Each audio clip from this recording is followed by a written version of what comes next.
ہماری زندگی میں بھی ایسی چیز آئی تو جب وہ نعت ختم ہوئی تو دل میں اطمینان ہوا کہ جو کچھ ہوتا ہے اللہ کی مرضی سے ہوتا ہے. دل میں ایک ڈھارس بندھی.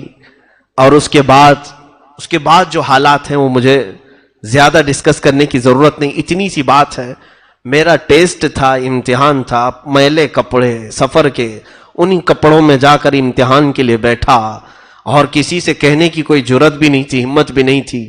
دوسرے دن جب رزلٹ آیا تو سب سے پہلا نام میرا تھا. تو اب سوچا کہ اب یہ سب سے پہلا نام. کئی مدارس کے طلبہ وہاں پر ٹیسٹ کے لیے آئے تھے. ہر دارالعلوم کے لوگ ٹیسٹ کے لیے آتے ہیں. کئی 100 میں سے ان کو صرف 5 لوگوں کو چننا تھا, 7 لوگوں کو چننا تھا. نام جب آیا اسی وقت مجھے بلائے ہمارے ایک استاذ گرامی, کہا کہ میلے کپڑے یہ ساری چیزیں, مجھے ایسا لگتا ہے کہ تمہارے سفر میں تمہارے ساتھ کچھ دھوکا ہوا ہے. میں نے کہا نہیں. انہوں نے خود پکڑ کر کے مجھے شہر لایا اور شہر لے جا کر کے انہوں نے کپڑے دلائے, پورا سارا سامان دلا کر خود لے کر کے آئے. استاد ان کو خود اپنی فکر ہوتی ہے, اپنے گھر بار چھوڑ کر وہ بھی پڑھانے کے لیے آئے ہوتے ہیں, لیکن انہوں نے اپنے ذاتی رقم سے یہ ساری چیزیں کی. لیکن وہ جو چند دنوں کا عرصہ گزرا اس وقت پتا چلا کہ سفر کہتے کسے. سفر اس لیے کہ حدیث پاک میں السفر کالسقر, سفر جہنم کے راستوں میں سے ایک راستہ ہے. تکلیف اس میں ہوگی, لیکن ابھی ہم بہت ساری انتظامات, بہت سارے اسباب کے ساتھ چلتے ہیں تو احساس نہیں ہوتا. اے سی میں چلتے ہیں اور بہت شارٹ سفر ہو گیا ہے تو پتہ نہیں چل پاتا, ورنہ سفر تو سفر ہے, اور وہ بھی جب مال کچھ بھی نہ ہو. اور اسی سفر کے متعلق میرے آقا صلی اللہ علیہ وسلم نے فرمایا, کن عابدی سبیلا فی الدنیا کأنک غریب. اے بندے تو دنیا میں مسافر کی طرح جی, ایسا جیو جیسے کہ تم مسافر ہو. اس لیے کہ مسافر بہت سامان نہیں لیتا, سب چھوڑ کر جاتا ہے. اور سرکار غریب نواز رضی اللہ تعالیٰ عنہ نے اس حدیث پر عمل کر کے دکھایا, عمل کر کے ایسے دکھایا کہ سب کچھ چھوڑا اور پوری زندگی سفر کی حالت میں رہے. پوری زندگی مسافر جیسا رہتا ویسی رہے. جو آپ نے سارا سامان بیچ دیا تھا, رقم بیچی, پھر ان کے راستے میں کون کھلاتا ہے, کسی کو کوئی فکر کرنے کی ضرورت نہیں ہوتی. آپ اس طرح سے بغداد مقدس جب پہنچے تو سرکار غوث پاک سے آپ کی ملاقات بھی ہوئی, اور روایات میں ہے کہ تقریباً 57 دن تک سرکار غریب نواز غوث پاک کے ساتھ ایک ہی حجرے میں بیٹھے رہے, ایک ہی حجرے میں.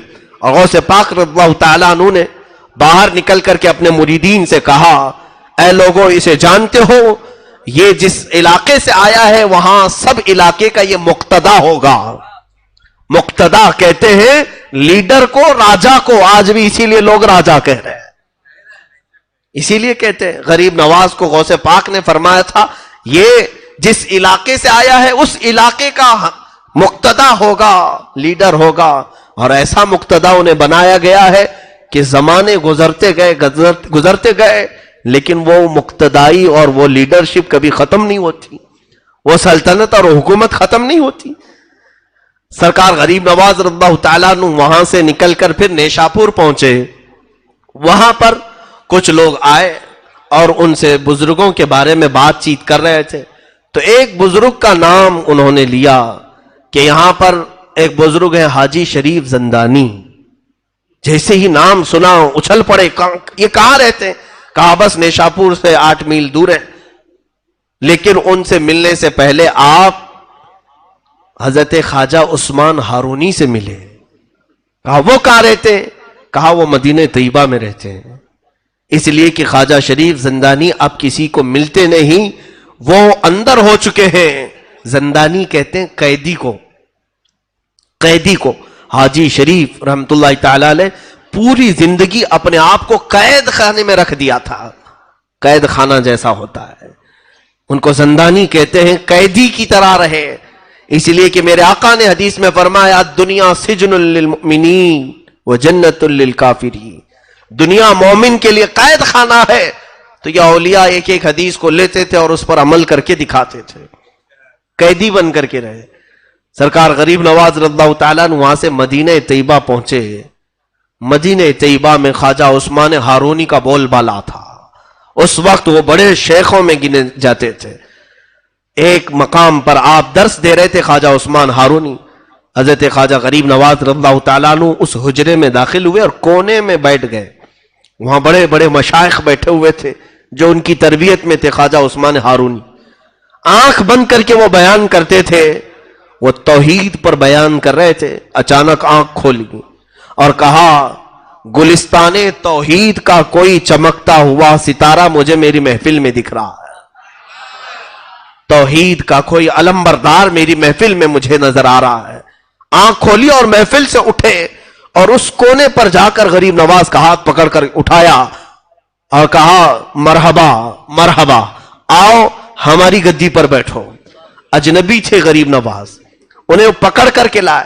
یہی تو ہم کہتے ہیں کہ اولیاء کاملین صرف ظاہر کو نہیں دلوں تک کو دیکھتے ہیں، ان کی نگاہیں اندر تک کو دیکھتی ہیں. حضرت خواجہ غریب نواز کو لایا اور اپنی گدی پر جب بٹھانا چاہے تو آپ کا جسم کانپنے لگا.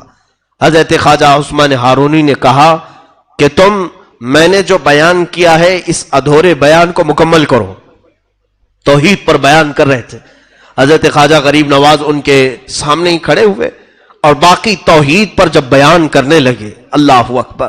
روایت میں ہے کہ جتنے اس مجمع میں بیٹھے تھے مشائخ، سب کے سب وجد میں رب العالمین کی بارگاہ میں مہ ہو کر اپنے کپڑے پھاڑنے لگے ہیں حضرت خواجہ غریب نواز کے بیان پر. تب آپ نے حضرت خواجہ عثمان ہارونی رضی اللہ تعالیٰ عنہ نے کہا کہ اب میری زندگی کا اختتام آ چکا ہے، جس کا انتظار مجھے تھا وہ پہنچ چکا ہے، جس کی امانت میں پاس تھی وہ سپرد کرنے کا وقت قریب آ چکا ہے. اب حضرت خواجہ غریب نواز رضی اللہ تعالیٰ عنہ کو اپنی گدی کے قریب بلاتے ہیں اور پوچھتے ہیں بیٹا معین الدین آسمان کی طرف دیکھو کیا دکھتا ہے. کہا آسمان دکھ رہا ہے. زمین کی طرف؟ کہا زمین دکھ رہی ہے. کہا جاؤ اور 1000 بار درود پڑھو، 1000 بار استغفار، 1000 بار قل هو اللہ. یہ پڑھایا اور کچھ وظیفے پڑھائے، یا قاضی الحاجات، یا شافع یا دافع البلیات، یا کافی المہمات. پڑھانے کے بعد غریب نواز کو پھر بلایا. اب اپنی انگلیاں خواجہ عثمان ہارونی نے غریب نواز کی پیشانی پر رکھا اور پوچھا اوپر دیکھو کیا دکھتا ہے. کہا غریب نواز نے یا خواجہ عثمان ہارونی مجھے عرش خدا تک دکھ رہا ہے. پہلا، دوسرا، تیسرا، چوتھا، پانچواں، چھٹا، ساتواں آسمان اور سدرۃ المنتہا عرش خدا نظر آ رہا ہے. زمین پر دیکھو کیا دکھتا ہے. کہا زمین کے 7 طبق اور تحت الثری تک مجھے نظر آتا ہے، جو زمین کا سب سے نچلا حصہ ہے. تو اس پیر کامل نے مرید کامل کو صرف 2 انگلیوں کے درمیان سے پوری منازل طے کرا دیا. اور اس کے بعد ایک 4 تر کی ٹوپی ہوتی تھی سلسلہ چشتیہ میں. اب تو سلسلہ چشتیہ کے وہ بزرگ ہیں کہاں؟ ہوں گے، یقیناً ہوں گے، لیکن آپ مجاوروں کو سلسلہ چشتیہ کے بزرگ مت سمجھ لینا. مجاور الگ چیز ہے، بزرگ الگ چیز ہے. مجاور کہتے ہیں آس پاس رہنے والے کو، یعنی جو بھی آس پاس رہتے ہیں. ابھی جیسے آپ سب میرے مجاور ہیں، میں آپ کا مجاور ہوں، یعنی قریب رہنے والے کو کہتے ہیں. بعد میں یہ نہیں کہنا کہ مفتی صاحب نے پورے پاک سائٹ والوں کو اپنا مجاور بنایا ہے. مجاور پڑوسی کو کہتے ہیں، پڑوسی.